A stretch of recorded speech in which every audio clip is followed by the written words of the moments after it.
Alright, thank you everyone for coming out tonight. Now, before I get into the presentation, I want to start off with asking you a question. With a show of hands, how many of you have performed on stage when you sang or played an instrument in front of an audience? Okay, that's pretty much, wow, that's all of you. Now, tonight I'm going to talk to you about some techniques that you can use to prepare for if you have a time where you're singing on stage in front of an audience. Now, I've sung for a long time, and I've been in lessons for a long time. And I hope from this, from what I've learned, I can pass on to you some techniques that you could use if you ever find yourself in a situation where you're going to be on stage. And even if you don't sing, I still think that this could benefit you. Now, first we're going to discuss anxiety. How anxiety can affect you physically, how it can affect you psychologically. Then we're going to go into the right and wrong way of breathing and posture. And then lastly, I'm going to go over 2 warm-up exercises with you. So as you see here, there's a slide. Tell me if you guys can't see it at all. Anxiety. According to Mark Bosnian, this is a famous voice coach I found on his website. There was a survey that was done. It said that public speaking and singing were the #1 fears along with dying amongst people. Now, that's absolutely incredible when you think about it. How could people be so scared that they're going to put that on the same level as dying to be on stage? And I can honestly say that I've been so scared before I've been on stage that I thought I was going to die. Like, I literally felt my palms being sweaty. I felt like I couldn't breathe. I felt like I was on the borderline of having an anxiety attack and losing control. And I felt like there's no way that I can do this and do well. And I'm going to show you a technique that I forced myself to learn when I was in a really stressful situation. I was in Los Angeles. I had a lot of pressure on me. I was in a big venue. And about a half an hour before I went on stage, I sat down, I closed my eyes, I put my hand on my chest, I put my other hand here, and I forced myself to breathe as deeply and as slowly as I could, and I counted from 10 to 0, slowly. And every time that a negative thought would come into my mind, I forced myself to go back to 10 and do it over again. Until finally, after a long time, I wasn't really thinking about anything. And the only thing that was in my mind were the numbers just echoing. And it completely calmed me down. So according to thrivingnow.com, if somebody's nervous or if somebody's having bad anxiety, when they're breathing fast, they're literally telling their brain that they're in danger. They're telling their brain, I can't calm down because something's wrong. So if you're going to get on stage and you don't have your breathing under control, then it's going to completely mess up what you're going to do. So having your breathing control and calming your body down. Basically, if you have your breathing control and you're able to calm yourself down that way, then it's going to be 10 times better when you're on stage. So another thing I'm going to talk to you about is the right and wrong way with breathing. I have another slide here. We talked about breathing in a sense of anxiety. Now I'm going to talk about breathing, just breathing the wrong way. If a singer were to breathe like this, like, nothing's going to work. They have to stand like this. They have to breathe from their diaphragm. So I'm going to sing a note for you, and I'm going to do it the wrong way, and I want you to hear the difference between that and when I do it the right way. So, as you can see, this note sounds, not as you can see, but as you can hear, this note sounds like it's under pitch, and it sounds like it has no ability to go anywhere. Now I'm going to try to do it with my diaphragm now, as best as I can, same pitch. Now, as you can see, this note, it sounded like it could go somewhere, and I tried to keep it as lifted and up pitch as possible, and it had everything to do with breathing. So, we talked about breathing from the diaphragm.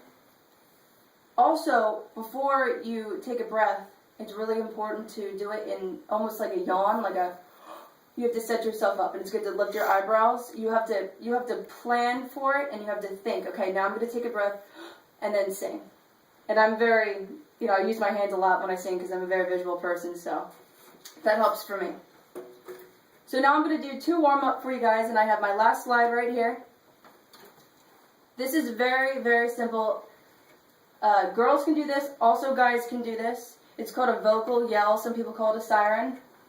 I usually take my hand up.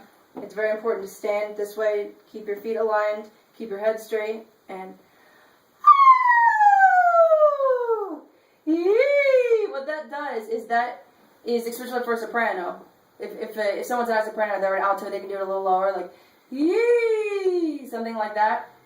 That is one of the best things you can do to open up your voice, and it is not damaging, which is extremely important. That is helping you with your range, and that's helping open up your voice. And then something that's very difficult that I'm going to do for you now is it's 2 octaves. And the point of this is to show the smoothing over of the voice, from the chest voice to the mixture voice to the head voice. And this is a great exercise to just help take away the natural yodels that someone could have and the breaking points. So I'm going to do my best. If there's some cracks or whatever, then that shows that I need more practice. Okay, so this is what it sounds like.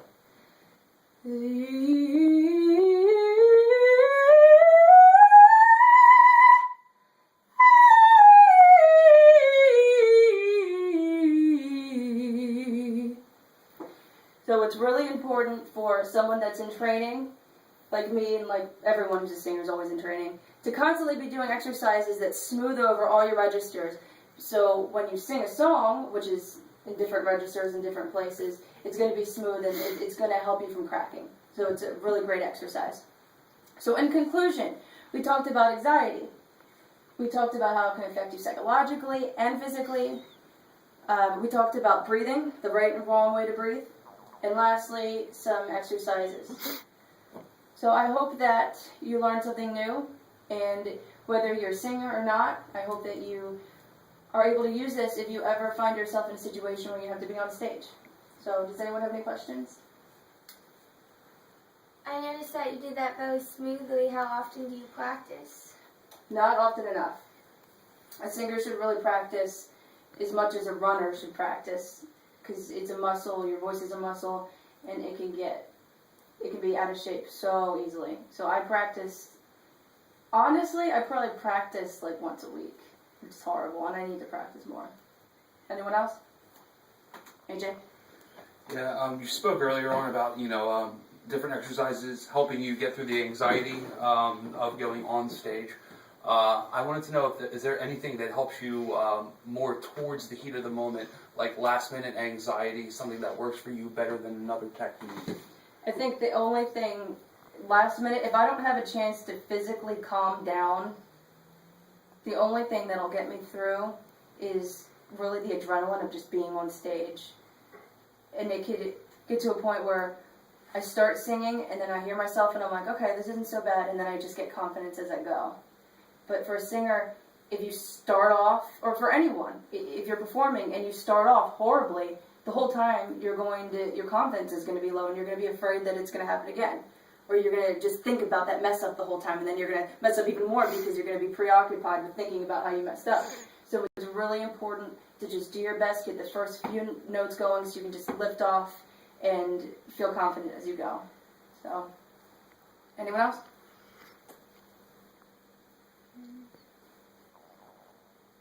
What are the positive thoughts you think when you're calming yourself down when you have anxiety?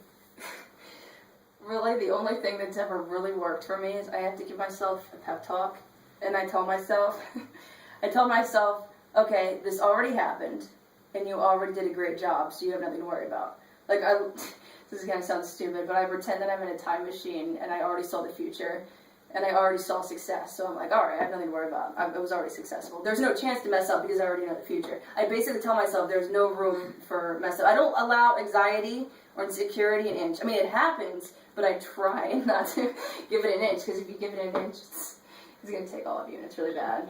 So I just tell myself, okay, only success, that's it.